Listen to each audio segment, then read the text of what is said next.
ние се движим, както се движеше Ной. Сега, в времето на Ной не се описва и не се дава лицето, личността Сатанаил, Сатана. Но разбираме, че и във времето на Ной той отново е действал. Но като име не го намираме. Моисей не е записал. Въпрос обаче, хората как живееха? Каква беше обходата? Имаше ли разлика между Ной и неговите потомци? Разбира се, да. Защото това пък, което Исус описа, той ги описа като лично, като един свят, който наподобава на днескашния. Градяна, строяна, женена се, разженвана се. Кого в действителност те олицетворяваха? Чии закони следваха? Към кого те се определяха? Да ходят по Бог? Или те живееха по своите си желания, по своите си сласти и по своите принципи и закони? Разбира се, че те си имат, но Ной се намери единствения Ной, който ходеше по Бог. И това беше изключително много добре за самия Ной. Но, понеже днес вече ние имаме явно, Исус го изведе и го направи да стане за показ на целия свят. Кого? Ами дявола, наречен Сатана, Луцифер. И понеже той действа днес, и ние вече го познаваме и знаем името му. Обаче какви са нашите днес устояване и ходене по Бог? Понеже ви казах Лука 14, ние ще свършим нещата и ще видим, че има една покана, изключително разкрито пред нас. Коя? Поканата на Бог да ходим след Него и да може да познаваме гласът Му. И поканата, с която Той ни кани. В Откровение, 3 глава, Той казва: аз стоя на вратата и хлопам. И ако ми отвориш, ще вечерям с теб. Но в Евангелие на Лука има нещо още по-силно. Той изпрати, и тук ще прочетем този текст, но само малко едно въведение в този час.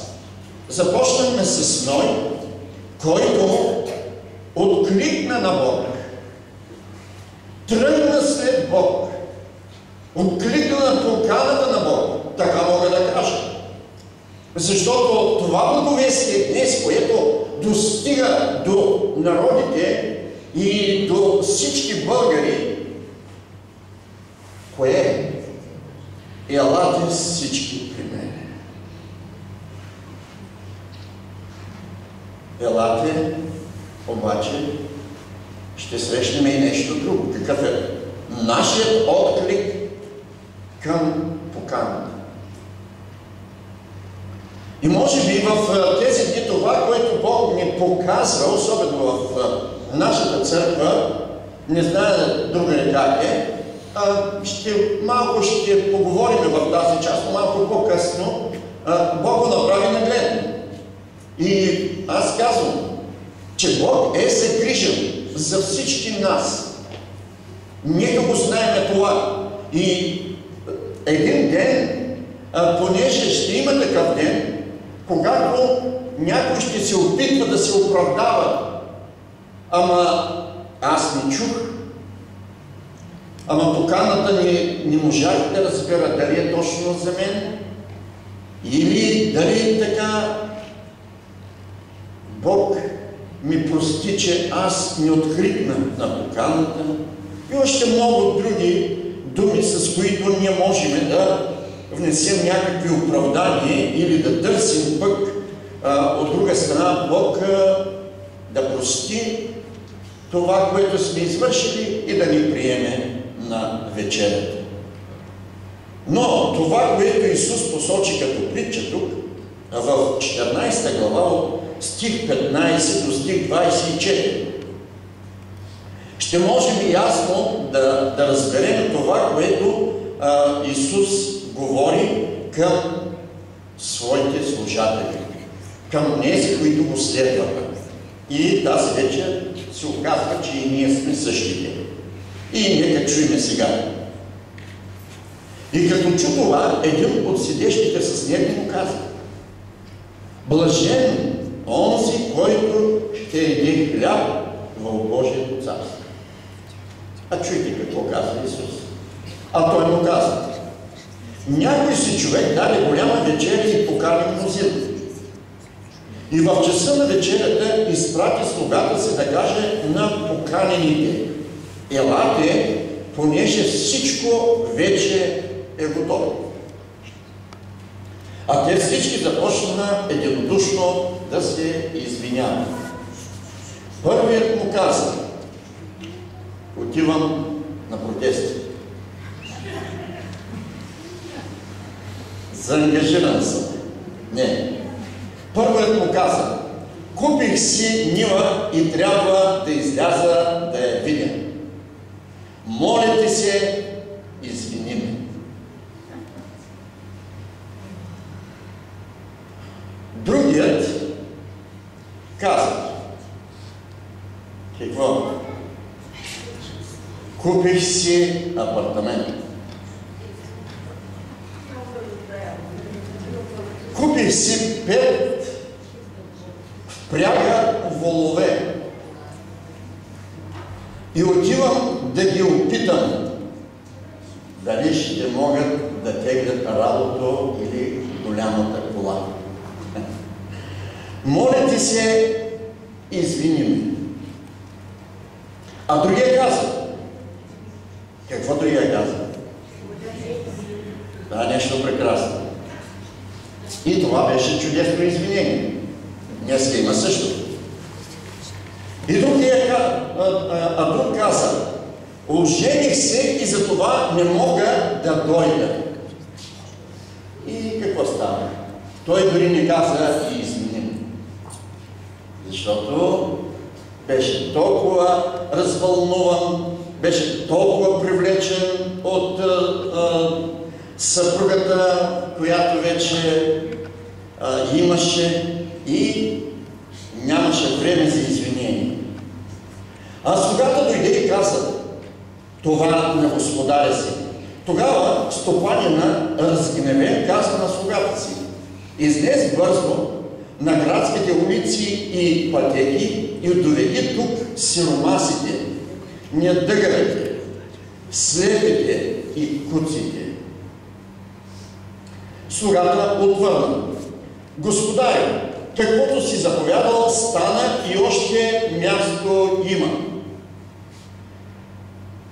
И в 23 стих казва: и господарят каза на слугата: излез по пътищата и по оградите и колкото намериш, накарай ги да влязат, за да се напълни къщата ми. Защото ви казвам, че никой от поканените няма да вкуси от вечерята ми. Амин. Мисля, че изключително ясно е, нали? За какво става въпрос? това дали днес е така видимо и явно за нас? Вижте, това е нещо, което Исус даде на своите слушатели и на тези, които го следваха, за да им посочи и времето, в което наистина ще изпаднат. Защото какво се казва? Някой си човек даде голяма вечеря и покани мнозина. Кои покани? Кои се кани? Приятелите, най-близките. Нали така постъпваме винаги ние? Няма този от улицата, особено пък е цапан, хич не го и харесваме. Особено пък помирише, трябва да бягаме от него на километри. И това се случи в неделя. Видях чудо. Църквата, сам като свърши събранието и толкова бързо беше изнасянето, не знам какво стана, така викам, не знам. Това дали от Господа се оплашиха от присъствието на Господа. Нито един. Фу! Направо беше като нещо гръм падна. Добре, малко критикувам. Не, защото имаше някой, който остана. Така ли, иначе не знае, но това, което се видя, показва какъв е нашият живот и колко много обичаме Исус. Малко ми прилича на онзи човечец, който пътуваше и го нападнаха. Чели ли сте за този човек? Мина единия, мина и другия. Какво ще кажем? Че минаха и вярващи. Някой ще каже, мина пастира, не минаха вярващите. Така, ама добре, един свят човек мина, какво? Така, помага сърката, помоли се, дружда. И какво стана и си тръгна.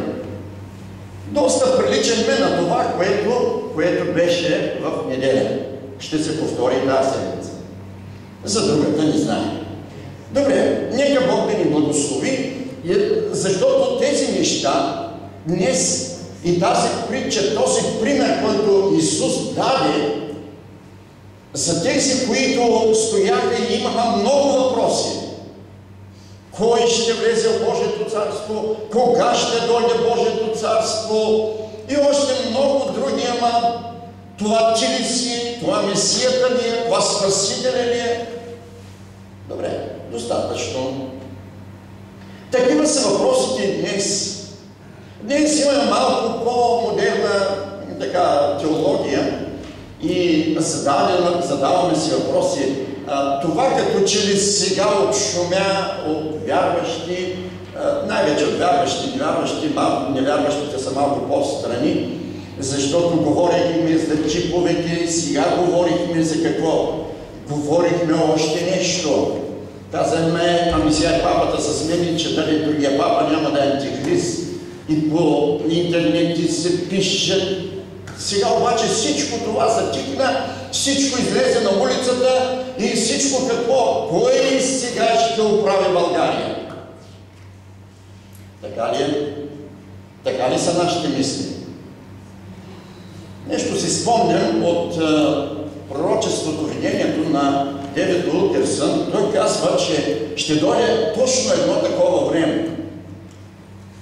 Едно слушаш по интернет или някаква друга информация достига до тебе, обаче друго се случва на улицата.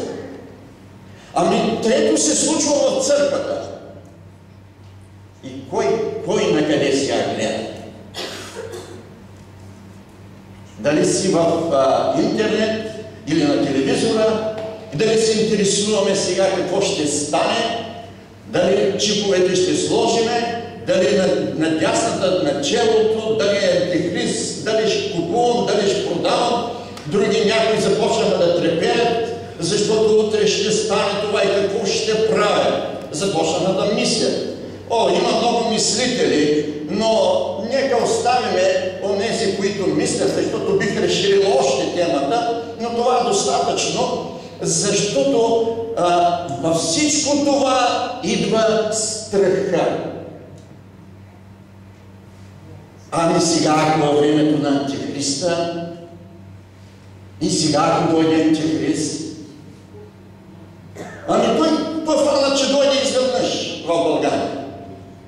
Защото какво стана?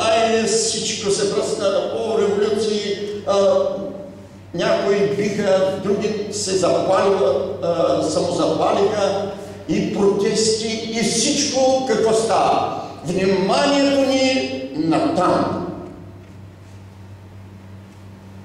Какво ли ще стане? Благоденствие ли ще дойде? Още по-зле ли ще стане? Нека внимаваме, защото всички тези неща ще се случат. Обаче, вижте, Бог ни постави един изпит в мене. Какъв е този изпит?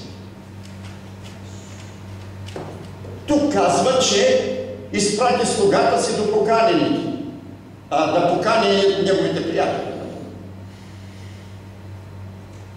Те отказват.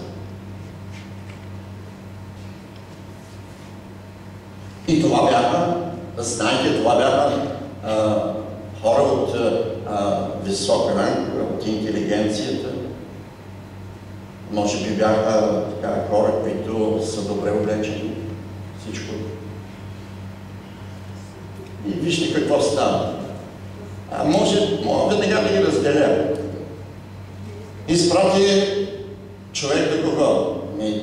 До бизнесмените. И ще казва, купиш си полове, значи той човек разширява бизнеса си.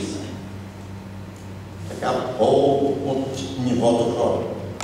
Той казва, ожени се. А днес, когато човек се ожени, какво? Дига сватба. Значи, до този, който се ожени, знаем, че разбираме, че там нещата стоят в друго ниво. Мислите, чувствата на този човек са ориентирани към кого? Сега семейство, създавам семейство, прекрасната съпруга, съпруг. Чудесна. Трябва ли ми да ходя на някаква си господня вечеря? Аз сега префразирам, нали?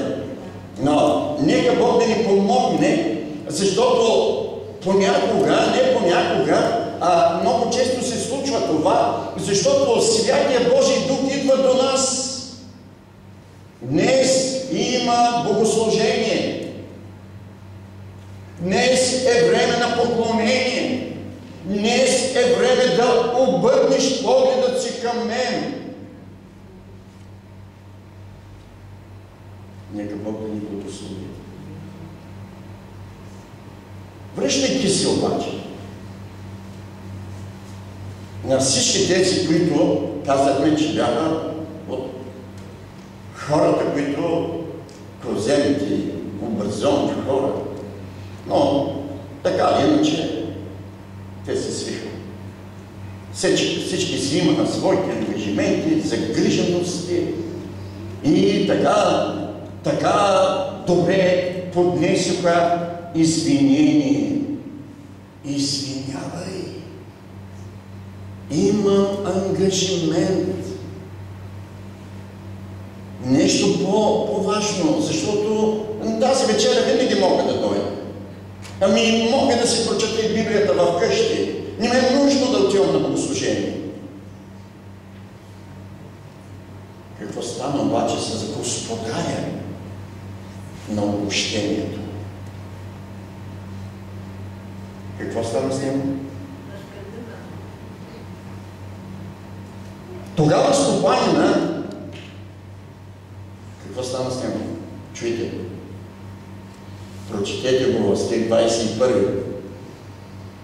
разгневен, разгневи се този човек. Каза на слугата си. Какво каза на слугата? Излизай сега. Излизай по улицата. Когото намериш, покани ги да дойдат. Няма значение какъв. Ама дали е куц, дали е сакар, дали има нещо, което му липсва, дали е беден, няма значение. По улици, какъвто и да е. Ама може да е алкохолик, може да е наркоман. Някой е блудница. Той каза, излизай по улици. Това ще се случи преди да дойде Исус. Защото тук става въпрос в 24 стих казва: защото ви казвам, че никой от поканените няма да вкуси от вечерята ми. За коя вечеря говори? За тази, на която насядаха всички грешници. Защото така ги оприличаваме понякога тия хора, презираме ги и казваме: какво да го гледам това? Погледни го. Той е такъв. Можем какви ли не имена да му сложиме и да го укоряваме и да го презрем по всякакъв начин и да се дистанцираме от него. Много често се случва. Особено ние, нали? Които познаваме Божието Слово. И си казваме: ние сме царство от свещеници.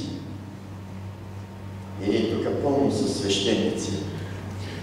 И всички свещеници в неделя избягаха. А трябваше какво? Свещениците трябваше да бъдат тук. Защо? Ами, тези хора са грешници в очите на някой. Ами, трябваше да стоиме да ги изповядаме, хора. Така ли?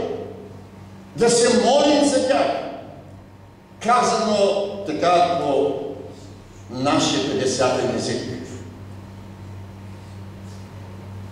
Ако се гледаме в себе си, защото много често казваме ни: Исус живее в мен, Исус живее в мен.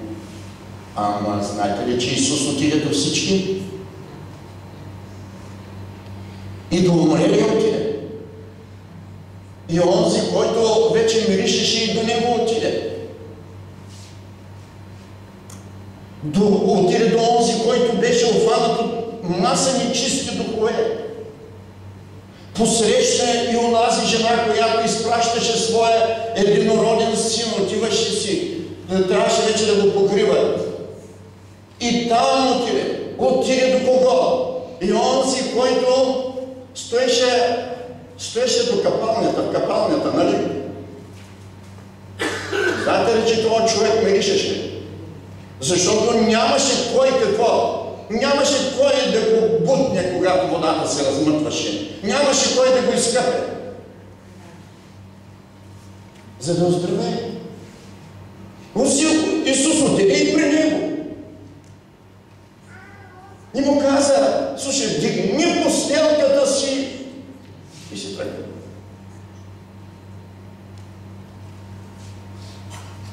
Много неща може би можем да си кажем. Остава едно. Трябва да си върна с първите думи, с които започна. Защото поученията са добри, които Святият Дух подготвя за своята църква. Предупрежденията са добри, но дали ние можем да кажем: Господи, ето ме. Използвайте. Използваме за тези хора. Да отидем по улиците и да срещнем тези хора.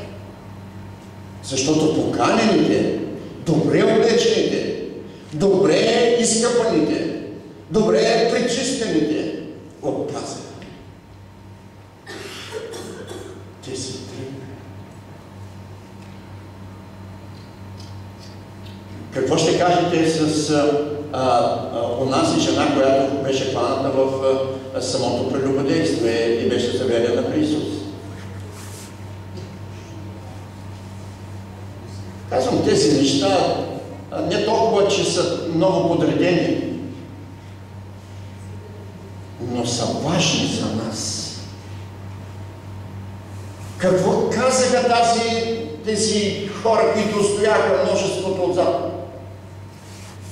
Сега тази трябва да бъде убита с камън. Да, защото е грешница. Виждаме много грешници. Но себе си,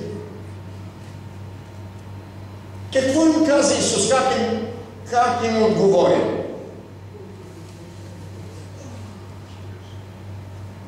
Ако някой от вас...